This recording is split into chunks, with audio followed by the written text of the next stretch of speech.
ضمناها في البيت، عارفة انت عاملاها ازاي. يلا نشوف وصفتنا وندخل على الطريقة.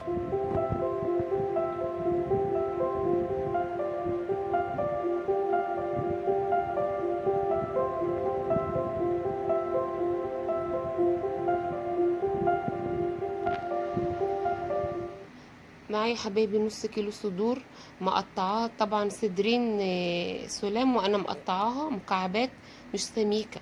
ومعايا ليمونتين، معايا ربع كوباية زيت، معايا كوباية زبادي، معايا نص معلقة بابريكا كبيرة. ومن كل حاجة بقى هقولها ربع معلقة صغيرة فلفل، كمون، بهارات سبعة، معايا نص معلقة صغيرة بهارات فراخ، ومعايا نص معلقة كبيرة توم.